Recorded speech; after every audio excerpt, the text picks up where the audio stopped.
कक्षा 10 के हमारे जितने भी विद्यार्थी ये वीडियो देख रहे हैं, बिल्कुल आप सही जगह पर सही ओठे पर आए हो। ठीक है, यहाँ से देखिए 5 फरवरी के दिन इन बच्चों की तरह इनको भी मैंने बताया था उस साल एमपी चीजें, यहाँ पर आपको भी बता रहे हैं ना विद पीडीएफ। यहाँ से आप देख लीजिए पीडीएफ के थ्रू मैं आपको पूरी चीजें समझाऊंगा, तो आप तो घबराइए मत बिल्कुल भी। पतनशील नवाबों पर व्यंग जो किया था लखनवी अंदाज में किया गया है लेखक के द्वारा। बहुब्रीहि समाज का उदाहरण है दशानन, दशानन में समास हो जाएगा ये। यहाँ पर पठार नहीं पहाड़ होता है गंतोक का अर्थ, यहाँ पर पहले गलत टिक मार्क हो गया था। प्रयोगशीलता, प्रयोगवादी कवियों का विशेष ध्यान रहा था। निराला जी की उत्साह रचना है, और करुण रस का स्थायी भाव हम बात करेंगे तो शोक आ जाएगा। आगे बढ़ते हैं और अगला जो है ना उसको देखते हैं। रीतिवाचक क्रिया विश्लेषण क्रिया के होने से रीति का ज्ञान होता है। रेलगाड़ी पर बैठे बैठे अज्ञे ने हिरोशिमा कविता लिख दी थी। छायावाद सूर्यकांत त्रिपाठी निराला, मतलब सूर्यकांत त्रिपाठी छायावाद के कवि माने जाते हैं। यहाँ से आपको भर लेना है ना। जोड़ी की हम बात करेंगे तो 24 मात्राओं वाला छंद आपका दोहा है। प्रसिद्ध संस्कृत स्मरणकार आ जाएगा महादेवी वर्मा क्रियाकर्ता के अनुसार, तो ये कर्तवाच्य जाएगा, ये आप तो कर लेना सोल्व। इसके बाद है एक वाक्य में उत्तर। ये देखिएगा एक वाक्य में उत्तर है, और पहला है एक वाक्य में उत्तर, माधुर्य गुण का एक उदाहरण दीजिए। बिनु गोपाल बेरिन भई पुंजे, यहाँ पर लिख देते हैं अपन बिनु गोपाल बेरिन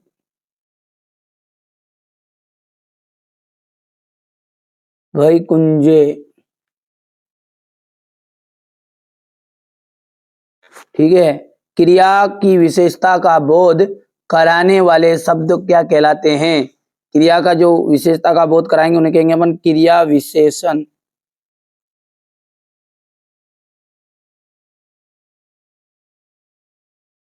ठीक है, अज्ञे जापान में हुए बम विस्फोट पर कौन सी कविता लिखी? हिरोशिमा।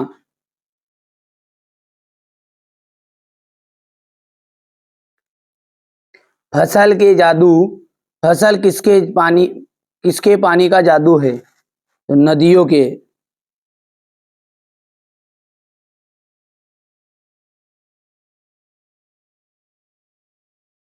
स्थायी भाव जगाने वाले तथा उद्दीपित करने वाले कारक क्या कहलाते हैं? विभाव कहलाते हैं। क्या कहलाते हैं? विभाव। कहानी के कितने तत्व माने गए हैं? कहानी के 6 तत्व माने गए हैं। कितने? 6 तत्व। ठीक है भैया, यहां से बढ़िया से कंप्लीट करना है ये। अब है सत्य और असत्य। भाववाच्य में क्रिया कर्म के अनुसार होती है, असत्य। कुटिया में धर्मचक्र को देखकर लेखिका को लगा कि समस्त भारत में एक जैसी ही सोच है, तो ये सत्य रहेगा। प्रहरी व्हील को घुमाने से पाप नहीं धुलते, ये असत्य रहेगा। नागार्जुन को दंतरित मुस्कान बुरी लगती है,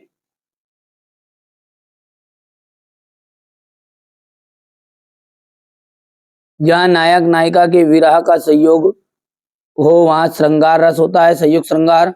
भैया वहां वियोग श्रृंगार होता है, तो ये बात भी आपकी असत्य रहेगी। और मृदंग एक तरह का वाद्य यंत्र है, बिल्कुल सत्य बात है। अब यहाँ से आप बढ़िया से कंप्लीट करिएगा। ये देखिए, सेनानी ना होते हुए भी चश्मे वाले को कैप्टन, लोग कैप्टन क्यों कहते थे? ठीक है, आंख की खोज, ये देख लीजिए यहाँ से बढ़िया से। भदंत आनंद कौशल्यान अथवा मन्नू भंडारी का साहित्यिक परिचय निम्नलिखित बिंदुओं पर देना है आपको। टस से मस ना होना, रंग भेद में भेद पढ़ना, रंग में भंग पढ़ना। भोलानाथ अपने साथियों को देखकर सिसकना क्यों भूल जाता है? प्राकृतिक सौंदर्य में के अलौकिक आनंद में डूबी लेखिका को कौन सा दृश्य झंझोर गए? प्रगतिवाद के 2 प्रमुख विशेषताएं लिखेगा। रीतिकाल की उसको श्रृंगार काल जो कहा गया। जयशंकर प्रसाद अथवा तुलसीदास की काव्यगत विशेषताएं। मर्यादा ना लही के माध्यम से मर्यादा ना से रहने की बात कही जा रही है। इन कविताओं के आधार से निराला के काव्य की शिल्प की विशेषताएं बताइए। ये क्वेश्चन नंबर आपका 14 है। इसके बाद में यहाँ से देखिए प्रबंध काव्य किसे कहते हैं, भेद बताना है। करुण रस की परिभाषा, उदाहरण से खंड काव्य की विशेषता, ये क्वेश्चन नंबर 17 आपका। ये 18, 19 बढ़िया से देखिए, यदि आप अच्छे मेहनत करोगे, अच्छी तैयारी करोगे, बिल्कुल भुला दो डर, कुछ अलग करो, ठीक है। ये देखिए यहाँ से अब की बार 90 पार, जो भी बच्चा है ना, मैं बता रहा